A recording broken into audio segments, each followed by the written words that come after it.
Good morning, everyone. This is Mortgage Pros 411. I'm Audrey Boyce-Noah with Kevin Casey. Today we are joined by Andrew Connor, President of Mortgage Education Institute. What is Mortgage Education Institute, you ask? It is the company that Kevin and I teach with, for NMLS. So anyway, he's the grand poobah there. Well, actually, you know what? For being honest, your wife is the grand poobah. Let's really just call it like it is. Yeah, let's just His call it like it wife, is. Linda, she's the brains. I'm just kidding. But they are one heck of a team, I will say that. So Andrew has two national mortgage certifications. He's been in the industry 25 years, more than 25 years. He's worked in all sorts of different channels across lending. He's originated a zillion or so mortgage loans. He's still active mortgage licensee, and there you go. Andrew, I'm usually, you know what this made me realize is I'm terrible about introducing people. Like, really, I just assume that they all, read the bio or the flyer, and I should not do that. So, anyway, thank you for that reminder. I appreciate it. Okay, now say something. Oh, you want me to speak? I didn't know. Okay, well, hey, live NMLS CE, one of the few companies out there that does that still. That's true. So, That is true. So, yeah. Andrew, I told Andrew, okay, some people you're like, okay, learn, I have one guest. I tell him ahead of time, I'm like, practice smiling in front of the mirror before you come on. I mean, you have to kind of coach them. With Andrew, I'm like, all right, take a deep breath, bring it down a few notches. Like he will be bouncing all over the walls, and you will not. He doesn't ever run out of energy. Well, that we've seen anyway. So, welcome, Andrew. Thank you for being here. Well, thank you for having me. This is going to be I say great, but some might say controversial It's gonna be an discussion today. interesting show, that's for sure. Okay, yes, it will be interesting. So, yeah, I was curious to see how many people would actually respond to NMLS being the first word in the subject line. So, anyway, just because there is a whole world out there that actually impacts us. Tomorrow, that'd be Wednesday, we're gonna have mortgage applications, the NAHB Housing Market Index, and the Fed Beige Book. Thursday, we have jobless claims, industrial production, and capacity utilization. Someday I'm going to have an economist on to explain exactly how that pertains to us. We do have some economists coming up, though, Kevin, so it should be interesting. Good to So know. we have had a lot of reports in the last week. We've had PPI, we had CPI, we had PCE, all of the alphabet soup of what is happening in the economy with inflation. A couple of them, like PCE, that was from February, and that was before, we had that little, what are we calling it? We're just calling it the war, I guess. Anyway, before all that started, but PPI came in for March. That's wholesale inflation. That was today. It was up 5/10. And that sounds terrible, but they expected it to be up 1.1%. So it's better. It was crappy and terrible, but better than expected. How about that? Of course, the culprit is what? What? Oil. Also, the previous report was revised down 2/10. So, that helped a little bit. But the headline did rise from 3.4% to 4%. And again, that sounds terrible because we want it to be lower, but the market was expecting 4.6%. So last I looked this morning, we were in the green as far as mortgage-backed securities went. So my note says, so total expletive, but better than expected. Okay, so there you go. So terrible, but better than expected.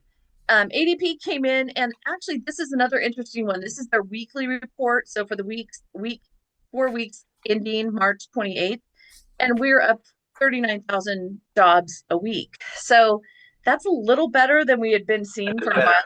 Yeah, Pardon? 39,000 a week. That's better than we've been getting from Fed, like 39,000 a month. Well, okay, that's assuming you have blocked out the last BLS jobs report at 8 quadrillion or whatever it was. I think it was 178,000, and that was then the previous month was revised down from, it was originally negative 92,000 jobs, and then they revised it down to negative 133,000 jobs in the last BLS jobs report. But in this month or last month was up 178,000. Did you follow all that? Did you get all No, that? Okay. follow it. I don't get it because it's so up and down. Well, you know what though? I have our labor economist, Ron Hedrick, coming up in a few weeks. I forget exactly when. So he was the guy who broke down how BLS works and how that jobs report is generated, et cetera. So that was something, yeah. Except the I mean, fact that will be something. I That will still be. don't understand it. Okay, maybe the second time around it will help. And by the way, you can also go to our YouTube channel, Kevin, and you can watch our previous shows and you can see and you can listen again to what the explanation was. It might help. Or I just won't understand it again. Okay, you're too smart for that. I know you understand things. Come on. Come on. Okay, so existing home sales came in for March. Also, total crap. It was down 3.6% month over month. They expect it to be down 1%. That's Is closing that on existing because homes. there's no homes to sell, or is it people are not buying homes? Well, okay, so here's the thing. Like, we've talked about this week over week.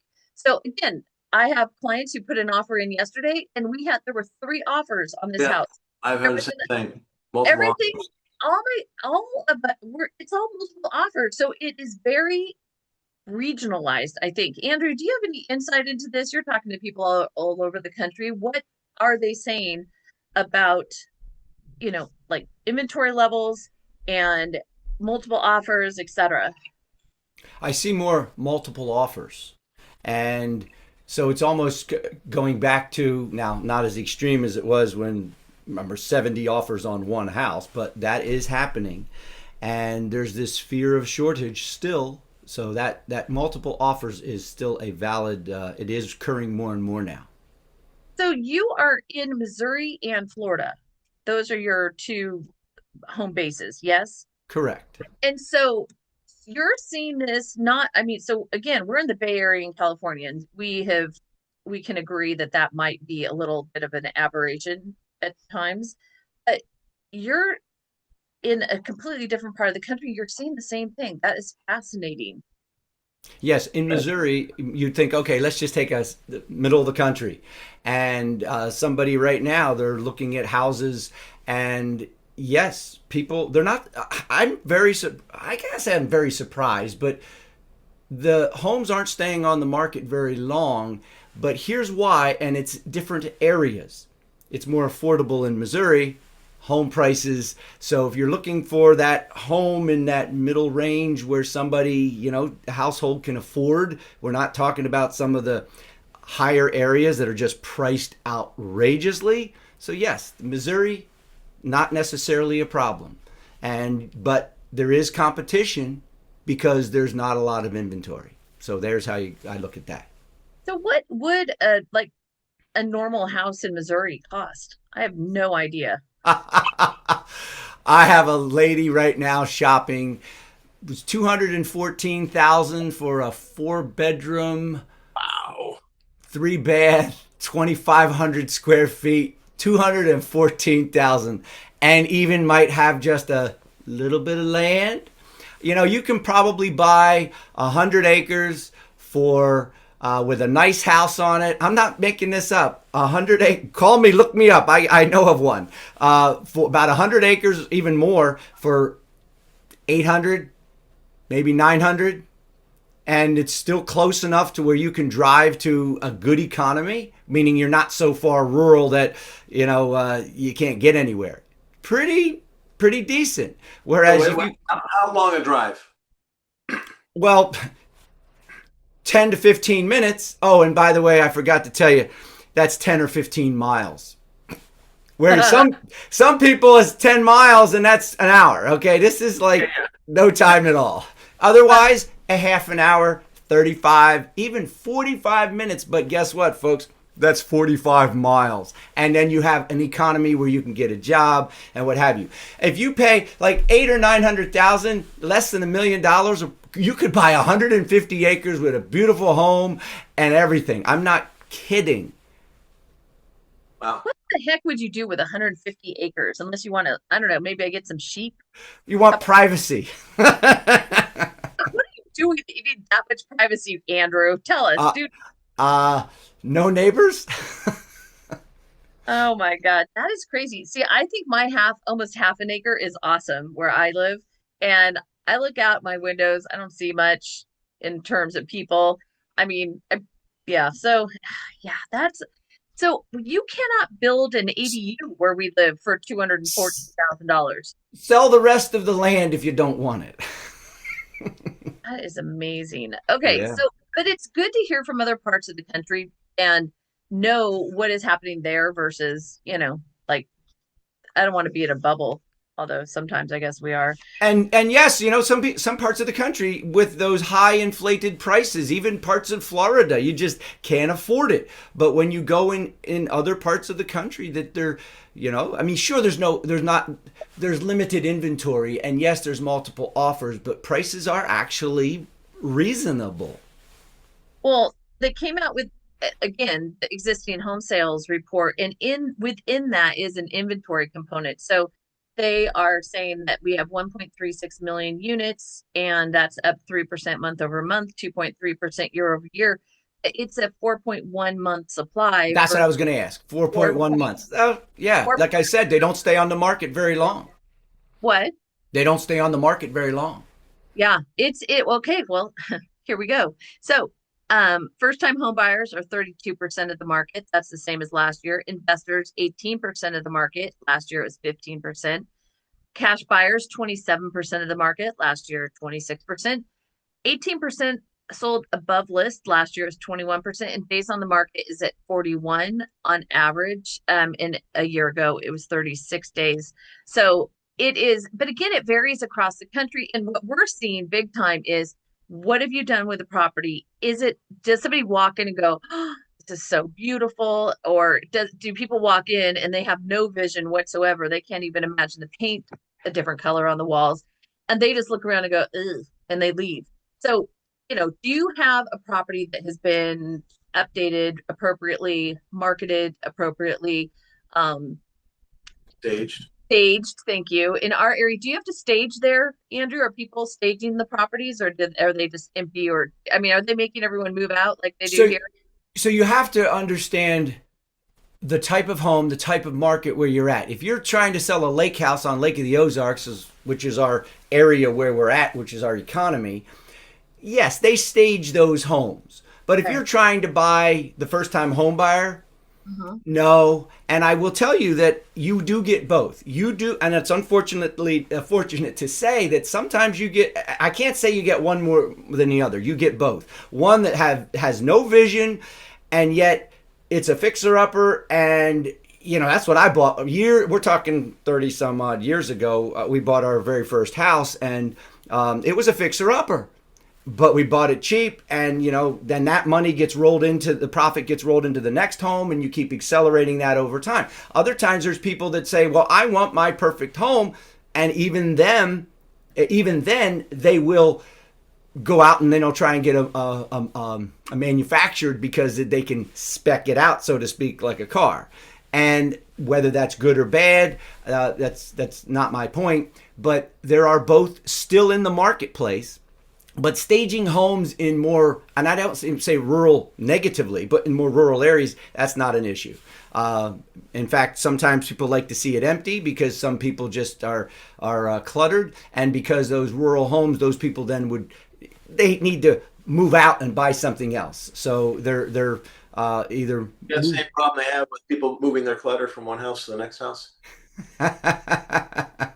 Here, you don't even get to live in your house while they're selling it. You have to move out. It has to be staged, has to be beautiful. Yeah, if you're living there, it's going to bring down the price of your house. It's really makes it. no difference in the Midwest states. No Well, difference. it does, but it's so minimal from $215,000 to 210. It's like okay. No. you know No. what? Maybe not in their world. Okay. I mean, okay, and that was a one example, and that was closer to Springfield, Missouri. Whereas you might, 300, $400,000 will buy you a real 3,500 square foot home, $500,000, 3 to 4,000 square feet with a couple acres. And I'm telling you, it's totally different market. Wow, interesting. And imagine my shock being I from one of the first counties in the country that went into lockdown when I talked to your wife a couple years ago and she said, "Lockdown? What lockdown?" So, little different there, that's for sure. We went to Okay. work. Yeah. So, University of Michigan Consumer Sentiment came out for April, and they have been reporting and tracking since the 1970s. And consumer sentiment is at record lows, like literally, like the worst since they started tracking. So, not a huge surprise that people are not excited about what's happening in the economy. They don't feel good about jobs. This has been a reoccurring theme that we've talked about over and over again for I don't know how long. So the consumer doesn't feel great. But again, the phone calls I'm getting, and Kevin, well, I mean Andrew, you too, you're doing loans. So the phone calls I'm getting, people are not talking about that. They need a place to live. They have various reasons. I mean, if we are actually getting back to not being hyper focused on the rate and being hyper focused on my family needs a place to live, not just families. I've got single people who are buying. This is a good investment for the future. I mean, that would be Oh, fantastic. Yes, Andrew. okay. So this was the big deal with the customer that I just talked with. It's, and I don't know where it's at in different parts of the country, but right now it's cheaper, even with interest rates at, let's just say 6%. It's cheaper to purchase than it is to rent. Now, that will have variations in different parts of the country based on sale price and property taxes and insurance. But in Missouri, which is one of the lowest states in taxes, it is actually now this person decided, I'm sick and tired of renting. I got a big family. We've been renting for years. We're going to start looking, and we did some calculations in pricing. And it's, even if it's equal to, well, then now you're gaining some equity, and now you have some, opportunity for appreciation and so on, and giant savings account with your home. So it's a huge change in certain parts of the country now. It's getting even at 6% with rates so high. So you're absolutely right when you said that, Audrey. The focus is getting away from rate now and just Okay, on what can I afford. back and put you in timeout for 1 second because 6% is not a high rate. So relative to two, maybe, but historically, no, these are good rates. Andrew, I need you on board with this narrative so that we can get people to shift away from 6% being high, for God's sake. Come on, work with me here. All right. Well, some are spoiled. I get it, but absolutely, absolutely. Yeah, 7%. Hey, one of my very first mortgage years ago was at 10%. I didn't know any different. I Mine know. was 10 and an eighth. I know. I was It, happy to get it down from 10 and a quarter. what'd you say, Kevin? My first loan was 10 and an eighth, and I was happy to not be Well, 10 and that's a because quarter. he had a 420 credit score, but we can just move on from that. It's okay. He's gotten much better since then. Just kidding. You didn't have credit scores when you bought your first house, right? I don't, They I didn't don't, have credit scores back then. No, I He's was. not that old. I started in the business. There were no credit scores, Andrew. I mean, we weren't using them in the industry. I know they existed, but not in our world. Like it Mm. did not hit until I forget. We looked it up the other day, and it was I don't know. It was in the early '90s, I think, that it became more prevalent. And frankly, in my opinion, it was a much better way to do business because you could look at someone's credit and see that they paid their bills 99.99% of the time.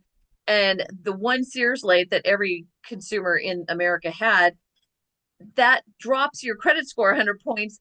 That wasn't something we had to worry about so much because you could explain it away. Now somebody misses one payment and it's a one-off, and now all of a sudden it's supposed to be some sign that it's all going to crap and that their credit is terrible and they're a bad risk. And oh my God, I'm over it. I Jesus. had someone miss a $33.54 Macy's bill, and it destroyed their credit.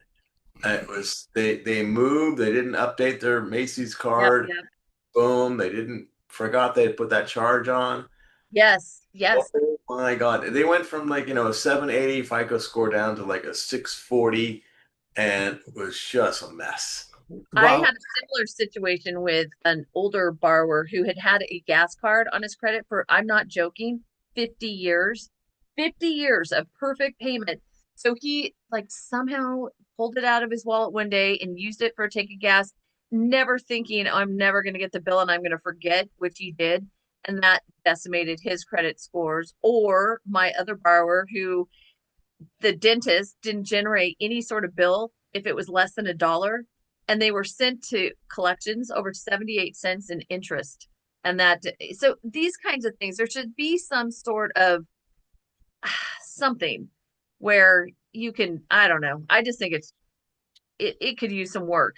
Anyway, Andrew, what were you going to say? well, the unintended consequences, but initially, if you think about why they possibly instituted it, is because now it came the choice away from, I don't like you, Audrey, so I'm not going to loan you money, but I like Kevin, so I'm going to loan him money. So now we have a standard of credit scores, No. although it brings up its own system of possible disparate impact, but at least the disparate treatment went away. Okay, there you go. I still won't give Audrey a loan. Oh, okay. I feel the same about you, so that's good. I I think that it's still that way to some degree now, even though they try so hard to make it as even as possible. But you have different underwriting guidelines from one lender to the next. I mean, try to get a borrower with RSU income through and see the difference between this lender versus that lender and that underwriting. Kevin, are we boring Andrew, you? Andrew doesn't even know what RSU income is. Come on. Oh yeah, in Missouri, do you guys not have that? Yeah. So Probably restricted stop options, yeah. No, restricted stock options. it's Get the those all the time with dispute all is your not companies. anyway. Okay. Bottom line is there is a lot of disparity in underwriting, even though we supposedly have these guidelines and the way they're interpreted, et cetera. So the idea that we're going to get rid of all of that is sort of a fool's errand from what I can tell. But what do I know? I'm only in year 30, what, six now? Yeah, no. Third, well, maybe not quite. I think in the fall it's 30, 30. Okay, I'll do the math later. Maybe it's 37 in the fall. Holy crap.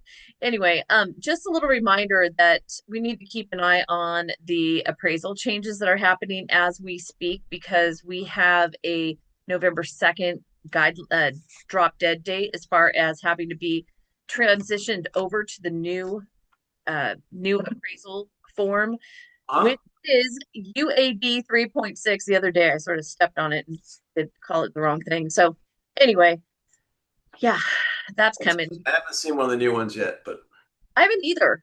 I haven't either. how about you, Andrew? Have you seen one of the new appraisals? No, no. No. He's like, no. I'm just taking some notes down that I got to, yeah, you're doing good.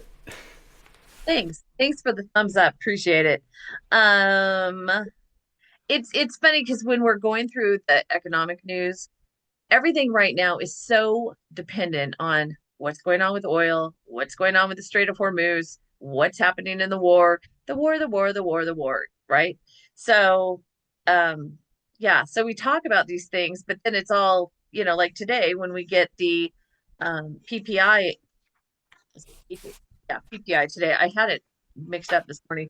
Anyway, we got that today, and normally you would think that would end up being a total disaster for the market, but the market's okay because of what's going on with the Strait of Hormuz.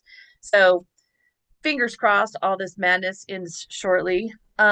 Also interesting to note, always NBA mortgage applications purchases are up 1% week over week. That's something. Down 7% year over year. Don't love that. And refinances are down 3% week over week. And remember when they were up like 150% year over year? Yeah, that's over. They are down 4% year over year. So there you go. Even though, by the way, our rates now are lower than they were a year ago. So Yep. okay, so I know that everybody loves hearing NMLS updates as much as we do. There are some big changes that are coming, and we thought it was really important that we're all aware of them now because it's not the whole, oh, I'm going to slide into the home base, by December 31st next year, and you think you're just going to get it all done at the last minute and you're fine at all. So these NMLS changes, the first date that you can go into the system is April 18th. And then there is a deadline of August 31st. You have to have done what by August 31st? Andrew, tell us all about it. Yeah, so the August 31st, we'll get to the questions, but just to mention on that August 31st is the deadline to get it done because the regulators need time to review before November 1st. So they're going to actually review this before the renewal. So I would get it done as early as possible. And we'll have more to say on that a little bit later because who they're going to be looking at and why they're going to be looking at it. Because think about it, they're going to get hundreds of thousands all across the country. It's the state regulators, though, that are actually filling out this the new questions. So, but it's only going to affect those that will be answering yes. So, something you might have answered. So hang on, though. I just want to be clear. So what we're talking about is when you log into NMLS and you have to complete the answers on the MU4. That's what we're talking about. The MU4 questions have changed. So, and they've gotten very detailed. I mean, very, very detailed. So what Andrew is saying is it opens up on April 18th. You must have it done by August 31st because the regulators in each of your states have to have time to review your answers and then take a dive into did anything change. So, okay. So, Andrew. So something not to be too controversial, but something you answered maybe 5 years ago as a no could be a yes today. Now, the questions that discussions with Audrey and Kevin, will somebody lose their license and not be able to renew? There are new definitions. And of course, we told you the deadline and the timeline. So there's another deadline for something else happening, something. So I don't want to get this confused. And you mentioned it before. So let me get this out of the way and then we'll go back to the MU4. But there is a remote work a questionnaire. There's going to be some additional, affidavits you have to, something you have to affirm to in your questions when you go to time to renewal. But that's a later rollout. But one of them is remote work, where the employer then says where you actually work. In other words, the NMLS wants to know where all these loan officers are at. Are they in their homes? Are they in an office? Which office do they actually reside in? Which is your domicile and so on. So that's something coming. But I will tell you this as a side note is there is required annual training for remote work. So remote work required annual training coming in 2027. And yes, we will have that at Mortgage Education Institute because that's something just like your BSA AML, you got to take it. This is a new required training though, and it's not optional. So I think that's funny because every year I get to listen to Kevin complain about the audit that our home office does on his remote office. So he has to take pictures, he has to upload them, he has to do all these things for this audit, right? I have a little branch, like really, I mean, not much bigger than Kevin's remote office. I don't have to do any of that. It's interesting. Right, but look what you have to have behind you. I can look on your screen right now. You have all these framed up things that you have to post. Look at me. I have artwork. Okay. You don't have. I don't have to have all these things in my office. Okay, enough remote work. Oh, look at that. Oh, artwork. Oh. Okay, I was doing that very gingerly so I don't this computer sometimes likes to turn off if it gets moved. So that was very dangerous. I didn't realize. So Kevin asked me a question. He said earlier before we started, he said, well, why are they doing this? Right, Kevin? I mean, that's the logical question. So now everybody's got to answer some new questions. And the way the questions have been done, here's the purpose: to close the loopholes. So per the NMLS, I'm going to read this here. It says more uniform. It's more uniform across states easier for regulators to interpret, and less vulnerable. What's that mean? Less vulnerable to under-disclosing caused by vague wording. Ooh. It's possible. Could somebody have not, been answering a no all these years, got their license approved? Now, it's more specific? Possibly. So, it's always that we had to report things, and it's not going to be an issue for loan officers that have always answered no. So that's what I had said to, and we'll get to the questions a little bit later. I mean, this is going to blow you away. But the issue is that for the loan officers that haven't had any issues, the states, if they're all no, they're going to be spending the time looking at if an answer changed. Okay. So again, for clean background people, it's not an issue. And this isn't to be ugly. It's just if there's something that might have happened in your past, and that's now you might have to answer yes. So there's another term, it's called retroactive. So what that means is you got to go back. So if you're answering these questions today, as if you're getting a license today, starting from scratch, so you have to go think about all of the things in your past, how you would answer that question under the new definitions, which I'm going to go with. So the controversy, you're kind of being judged today using definitions that didn't exist when you first applied for a license. Ooh, I get it. But it doesn't automatically disqualify you. And this is a huge and important component. You have the opportunity to explain, become Shakespeare, right? Explain why the answer changed. What happened? What was the outcome? And why what was the settlement, or what happened? And what the regulator needs to understand. It's supposed to say should understand, but think about it, what they really need to understand about you. That's the key component, because, are you ready?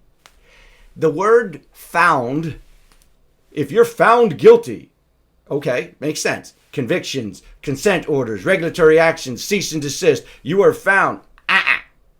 It's now even resolved settlements, even if not admitted guilt. So what does this mean? So I'm going to read this definition. A settlement is when a person or company agrees to resolve a regulatory or legal issue without going through a full trial, often without admitting guilt, but agreeing to certain terms. So what's that mean?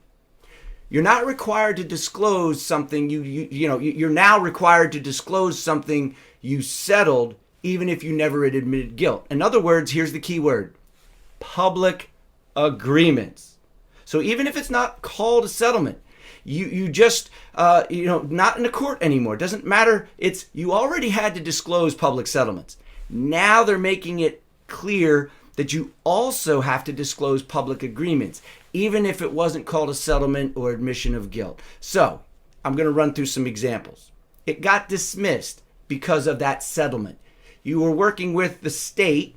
They were looking into you, and then you settled. Yeah, hey, listen, let's just settle out of court, so to speak. You paid a fine of any kind. Maybe you had a CE, maybe you had some additional educational requirements, right? CE fraud, that could happen. And now that has to be listed. There's no ambiguity in these questions anymore. Maybe you accepted some restriction to your license, or you're on probation with your license, or you're surrendered a license. Now, this is a big one. You surrendered your license. Why? Well, this happens actually, I hate to say it, this actually is happening more than you think, with somebody just has a little dispute with the state. There's some problem. You didn't do something. I'm just going to surrender. Now, we're not talking about choosing not to renew. Listen, I'm not going to renew my Kansas license this year. I just don't have the money. That's different. We're talking about you voluntarily surrender your license as part of this agreement so that they don't take further action against you. So there's still no admission of guilt. Now you have to do that. So the questions are actually answered now. It's what I mentioned is public agreements. So here's what actually happened. Here's another example: stopping certain activities, temporary authority. So some states are treating this, because Texas was upset about this. People were just getting approved to do a loan in Texas, but never following through with the 3 hours of Texas PE, pre-licensing education. So they just did the license. They got their temporary authority. That means they got their loan done, and then they walked away. Now, then, I got another loan. A couple months later, or a year later, I apply again. You get approved, but then you never fill out your 120 days to do the work. So Texas said, yo, we're putting our foot down on this. Now, there are other states. Now, this is interesting. Some states will say, well, the definition of temporary authority is I'm just letting you do this as often as you need it, just these onesie twosies, and we get to say, but I'm going to tell you something. That is not the definition of temporary authority. You have 120 days to complete the work. I mean, it's clearly in there. So I believe that's a regulator's misinterpretation. But then again, so temporary authority, some states are even serious. They're going to say, well, you applied, but then you didn't complete the work. Guess what? You abandoned it, meaning they denied you. Oh, now you have a denied license. So this is, you have to put that in there. This could now be something that states, just keep that in mind as temporary authority. Agreeing to monitor, I'm just going to rattle a few more off. Agreeing to be monitored. What about an employee conduct? So normally if you have an employee, don't panic, and let's say you got fired or something like that. If nothing ever happened, they didn't go to regulatory action against you, well then, no, there's no question on here that actually says that. But if a regulator was involved or there was legal action, even if you then settled, then that would have to be listed. Now, an extreme case, it's very extreme, but let's just say there was a loan file. There were issues on a loan file, right? And the regulator looked at it. Well, that's on the company. That's not on you. But now let's just say, ooh, who's that loan officer? Ooh, Andrew Connor, he's the loan officer. NMLS number 245474. You're in trouble now. And so then the state did look into me. Oh, now, so that in theory, well, now that, okay, could be a worst case scenario where the loan officer would have to list it. Because normally loan files, hey, listen, there's a LE is missing and changed circumstance. Hey, that ain't on me, man. That's the company. But if there was something serious enough that the regulator got involved, then that could be an issue. There is something, though, so was to mention is there are questions, though. There is a question, is there anything pending? I believe it's question 29 or something. Is there any pending, well, okay, if the state is looking into me at the time that I'm filling out the paperwork, I got to answer pending, okay? So here's another definition that changed. It's called court. So the first word was found. So you're not just found guilty. Now it's just anything that's happened against you as a public agreement. Court, domestic, foreign, military, tribal. The only reason for this one was they're just possibly to close any gaps that might have been out there. It's not a big deal. Meaning, if you did something wrong, you're going to be found out anyway. This is a big one. The next definition, this is the last definition to change. It's called financial services. This is big. Related financial services. They've added real estate agents. So the thinking behind this is any consumer protection authority that has, or including consumer protection statutes tied to financial services, not just mortgage. So what does this mean? Insurance companies? Ooh. Real estate agents, right? CPAs, CFPs. In fact, so I got some questions here. You have to answer if you're an attorney or a CPA now. Correct. You have to answer this. So if you've had action against you in that, well, that now is, see, in theory, you probably should have answered yes originally, but there's no ambiguity anymore. There's no ambiguity. What's that question? I'm looking for it here. Specifically, I think it's question 15. It's question 15 on the list. It says, have you ever had financial services license or any other professional licenses revoked, suspended, or restricted? Wow. Okay. But here's the thing. Now that is the answering if you had a CFP license, CPA license, insurance license. I get that.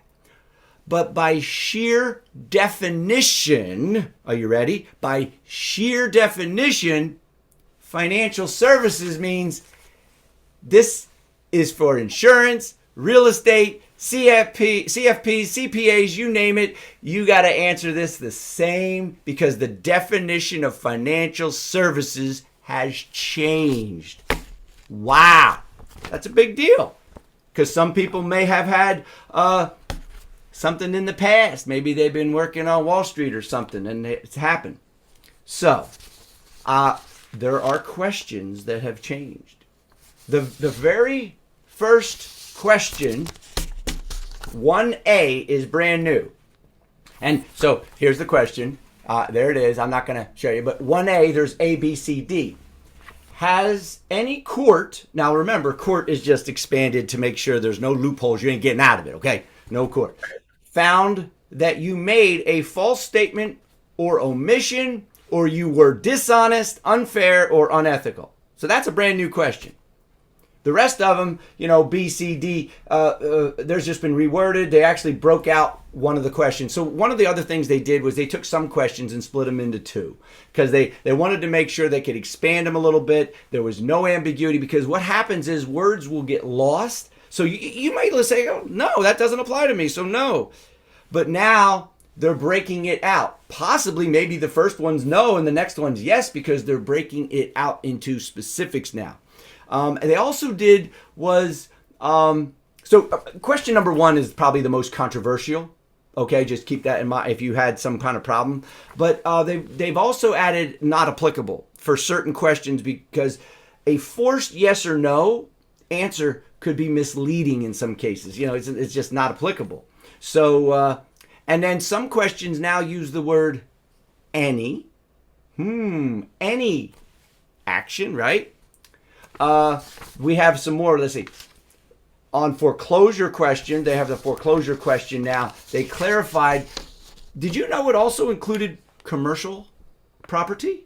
I don't know if you knew that or not. It was vague. I don't think I ever thought about that. It's vague before. Now it includes, because somebody says, nope, because people think of their homes, right? Mm-hmm. And maybe, okay, I get it. Maybe a commercial, is it business? Well, is that really you? So now it's expanded the question on foreclosure to include commercial property. It's also expanded the question on bankruptcy. Now, folks, that bankruptcy doesn't automatically disqualify you. That's a state by state. The SAFE Act said there's no mandatory bankruptcy. You got to wait 3 years, like foreclosure, 3 years. Some states are 4 for getting a license. Bankruptcy is not automatic, but there are states. But of course, a state wants to know. You're going to have to write a good soliloquy on that too, and what have you. Good news if it affects you. Misdemeanors have been reduced to 10 years. Maybe. I'm just saying, misdemeanors have been reduced to 10 years. I already read to you. Question 15 was new about the financial services. So let's see here. Question 6. Go ahead. I was just going to say, I think the thing that, I am all for, making sure everyone's on the up and up. But the idea that you have to talk about pending things, so you could be, someone could be accused of something and they didn't do it, or some could have made it up and accused you. And now you have to defend against that before it's even been proven. I'm like, you're going to catch people every single year. We have to fill this out accurately every year going forward. So it's not like it would be, I don't know. It just seems like, and the other thing too is, so in the past, if you had some situation and it seemed unfair or wrong and you just went, you know what, I'm out. I'm just not even going to deal with this. Well, now you better deal with it. You better prove that you're innocent or they can, then you have to deal with all this stuff. So, it's going to be interesting to see how some of this plays out and how different the states will administer it. Yeah, because question 17 and 18, is there a pending regulatory action proceeding, either administrative, civil, against you, and so on, alleges, and so on. And then question 18, that was 17, is there a pending regulatory action proceeding? And then it's the restrictions. So one's to the license and one's to an action, something against you. So this is, it is pretty good. Are there any pending regulatory actions proceeding against you whereby the remedy being sought is the revocation, suspension, or restriction to your financial services license or any other professional license. So now that automatically includes real estate agents, CPAs, and so on, just by the nature of the definition. This is not just mortgage anymore. Okay. I wish that this covered, the only people in our industry who are subject to all of this are LOs. And you have a bunch, or okay, maybe a bunch is an exaggeration, but I can think of a number of people who have run companies who have burned things to the ground and then moved on and done it again and again. And I know that they've had FBI investigations. I know that all that stuff is going on at these upper levels, yet they're not subjected to any of this. That's, to Well, me, they are now. Well, they would be troublesome. now. Not unless they have an NMLS license, or not license, but I mean, yes, for these, we have a question for that. Yes, a control person. If you were the control person in a company, or, the treasurer or something, and yes, now those questions. So those questions in theory really haven't changed. It's just that now they've separated them to make them more explicit. They're not hidden anymore, because people were possibly answering no, and maybe there's no record out there, so who's going to know? And that, well, now it specifically it's very specific questions. They're explicit if you were the control person and there was an activity. Now, if you were just fired there and hey, we don't like you anymore, that's not a question to answer. That's not a question if it just happened that way.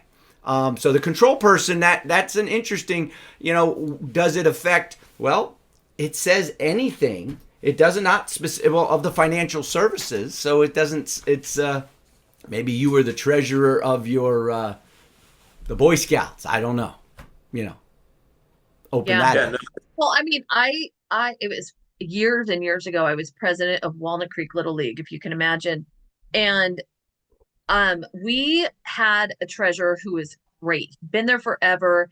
And for a number of reasons, neither me nor the vice president we were never added to the bank account. And then, I don't know, a few years later, I was off the board, not involved as much anymore. And I get a call from one of the guys who will be on the board forever. And he goes, "Did you hear?" And I'm like, "Hear what?" And the president, my little sidekick, had been busted for embezzling funds from like a PTA or something like that. And it was not a little bit of money. It was a lot of money. And so I remember just being so relieved that I had never been on that bank account. Like, there would never be any questions, anything. And so I just think we have to be careful about, okay, what are we signing up for? What kind of organization is it? Is there anything going on that I should be aware of, I could get dragged into? I mean, all of those are important things to at least consider. I mean, it is, because again, it's asking, have you ever been asked to step down versus, being removed, etc. So yeah, you want to make sure that you're protecting yourself. So question 16 is the big one, well, which actually then shows you exactly what they actually have done. 16I, actually. So 16 has any federal, state, or local regulatory agency, government entity, foreign financial, and so on. Okay. And then it goes through A, B, C, all the way down to actually I. And it says, taken a regulatory action, whether administrative or civil, including entering an order or dismissing an action. See, there's your public agreement with the meaning public, meaning because the state, that's a public entity, right? So or dismissing an action pursuant to a settlement agreement. Yeah, I'll just surrender my license.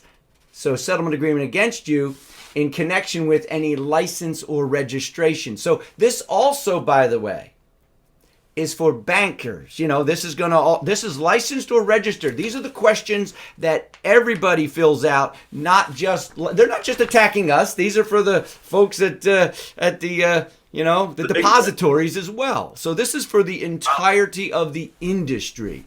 Okay. And again, you could have settled without guilt. And Yeah. listen, it might not be something that you actually get not allowed to renew for. It's just that you have to explain this. I think the best way to put it is they want an opportunity were you, I hate to say it this way because it sounds terrible, but was someone answering no and never found out, but they should have been always answering yes? So, not giving the state, in other words, the ability, a regulator, to fully analyze a candidate, to ask further questions, maybe to say yes or no. Maybe they'll still say yes. But now they're closing those loopholes and possibly making this, hey, this is what the intent was, the spirit of the law in the first place, but they had to revise the letter because people were violating the spirit. You see what I'm saying? Yeah. Yes. So we have a couple comments. So Lilia says, my guess is we'll have less MLOs in the future. And Barbara says on BKs, if it's paid back on a Chapter 13, it's 5 years, so it won't be on their credit report. So I guess, but I think it asked in the last 10 years, right, Andrew, on a bankruptcy? Let me look at that question for bankruptcy. And by the way, they're doing background checks on us. Wouldn't they pick it up at some point anyway? So you just may as what? Yeah, it's 10 years. It's 10 years. It says here, I'll just read them. In the past 10 years, have you filed or been subject to a personal bankruptcy petition? That doesn't matter if it's 7, 11, 13, 12 for farm. It does not matter. In the past 10 years, have you been subject to any non-judicial or judicial efforts of foreclosure on real property, either commercial or residential? I just read them both, so you had them. Yep. So now they're doing judicial or non-judicial to make sure that you understand. You understand why people understand judicial and non-judicial. It's, judicial states, they have to actually, the lender has to sue you to kick you out of the property, and they use a mortgage. Whereas in a non-judicial, that's a deed of trust, and they can just file stuff with the courthouse, put it in the newspaper, and 120 days later, you're out of there, So they are covering all bases. Okay, they're covering their bases. But yes, 10 years, you would still have to do it. And was that you, Kevin? They're going to find out in the background check. I would not falsify it. Besides, if it's past the so many years anyway, who cares? Just put it on the application. Why do you have to hide it? You have to explain it. So Lily was saying if someone is dishonest, they may not answer the questions honestly. How will NMLS know if there was a settlement? And again, I don't know. I just think you're taking such a risk by not being honest that, Anyway, but what do I know? Well, that is an interesting, the way that question is worded. How will a regulator know? Typically, the regulator who did the settlement with you. Now, if you're not licensed in that, with that entity anymore, and this other entity over here, I'm going to tell you, the new SES, the new state examination system, there is so much more today, 2026, cross-referencing between states that I wouldn't want to hide anything anymore if you were ever hiding something. This is closing the loophole. And so, yes, but listen, you might not get denied. You just say, yes, we had something and it was this and that. And they say, great. Well, just don't do it in our state. And, but it's not a definite denial. But I will say this without going into too much detail. States have ways of cross-referencing state to state now between the various systems. So don't what should I say? Leave something out. Well, that came up with the resettlement with the people who didn't do their NMLS training correctly. And Kevin had talked about this not too long ago. Yeah. Kevin, you awake over there? So, they settled, and now I think they're going to be in trouble, a lot of those guys. Because now they have to disclose it to all the NMLS, even though it was a settlement with the state. Remember you were talking about that the state that had decided that the MLO had violated the public trust by not doing what they were supposed to do, and that was an issue. And so again, Just, Yeah, 'cause yeah. he And applied for another state license somewhere else and got declined because he had was part of the settlement. And now I'm thinking, they're going to go retroactive and say, you know what? Never mind, you're not going to be an LO anymore. Well, and that is a concern because so there's even a bigger problem is you have to take some states, and this is crazy. Some states are actually requiring the individual to take late CE. They missed taking their CE. Now they got to take late CE, but they also, because they didn't have a license, they didn't take CE, and they wanted them to take. It's a weird rule because late CE is only for 1 year, the previous year. It's not for, there is only 1 year's late CE. Once the new year starts, it's just the previous year. Once that year ends, it's just the previous year. So they wanted them to take, one regulator wanted an individual to take, the past years of CE for late CE. They don't exist. It just doesn't exist. An approved course for late CE is just last year's CE reapproved to take in the next year, but only for the purpose of you missed your CE. So some regulators are actually making it more difficult for people of that settlement to get relicensed. wouldn't they have already done all that? Like this was a couple of years ago. Are they still trying to There go are back? still some people that did not perform all of the educational components and they want to get back in, and now they're requiring them to do, maybe it's too much, maybe it's a little overboard. I don't know. I'm not the regulator. I don't know that individual's background situation, but it could be that, like Kevin said, they're going to make it to the point where if you get one state, I think that's what you said, Kevin, one state decided to say, well, they applied, they denied, now they have a denied license. Yep.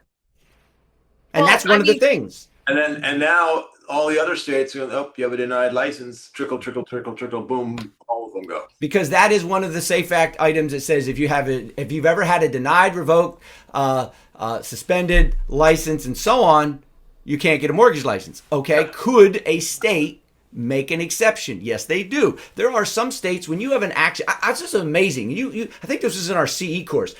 Somebody was committed fraud, right? And it's like the state decided, and they know it. Well, we'll monitor your license for a couple of years, put you on probation for fraud. Okay, so each state's going to be different. Maybe a state can say, we try to help you. I mean, if you have a story to get your, I'm telling you, hire Shakespeare and just start writing, buddy, because that's what's going to happen. It's I mean, I thought that the resettlement should have been that they had to they had to give back any commission they made while they weren't properly licensed. And they also needed to go forward and show their bank accounts showing that they had not been paid from the LO that they've been giving all their business to the whole time. I don't They know were anything about that. suspended. No. No, that didn't happen. That was my idea. Oh. I thought I was going to say, I didn't hear that. no, that's what should have happened. Okay. So Greg said that the regulators in California sure leave a lot to be desired. I'd be curious to know what he means by that. Oh my God, I almost called you Aaron, my son's name, one of my sons. Kevin, can you briefly talk about the NMLS fake So, emails we're getting still? yeah, we're getting a lot of bogus emails. So be really, really careful out there. They're getting better and better looking. The easiest hack to figure out if it's bogus is go over the email, the from email, and if it's not from NMLS.com or .org, Isn't it? .org, disregard it. The one I saw was from NMLS at Joe Johnson. Like, okay, that doesn't make sense. We wouldn't be getting it from that. But the other one too is look out for the links. When you go to do this, make sure you're actually on NMLS, because there are a lot of fake websites now that look like NMLS, and they want you to put in your credentials into the fake website. So be careful of that. So Greg has followed up. He says, take a DUI, for example. Each state looks at this differently. It's almost impossible in Virginia and Maryland to get approved if you have one. That's interesting. Holy moly. So with that, I'm just going to remind people that just call NMLS with any questions. They're really, really good, pardon me, at answering questions.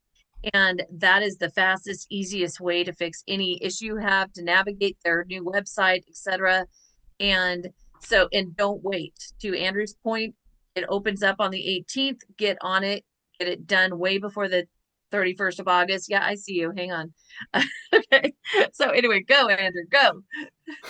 Okay. Well, hey, since I know we're wrapping up, I just want to remind everybody to, if you want to be on our email list so you can know when Kevin and Audrey's live classes are and check out our live class schedule, go to mortgageeducationinstitute.com and sign up for the email list, and you can get on our email list, and we'll make sure you get for live NMLS CE, mortgageeducationinstitute.com. All right, kiddies. Well, this was Wow. informative. Thank you so much, Andrew. I really, really appreciate you coming on. We really appreciate you coming on and sharing all this with us. I'm seeing companies that are doing trainings on this, so this is not to be taken lightly. Make sure that you're guiding your LOs through this so that it's done properly, and don't let it slide to the last minute. So, on that bright note, figure out who you can help today, because that's really all we need to be focused on is who should we help today. So go find a loan. They're out there, and we'll see you next week. Thank you. Okay, mortgageeducationinstitute.com. Somebody asked a question. So, Gotcha. All right. again, it's our Perfect. website. Thank They don't have you.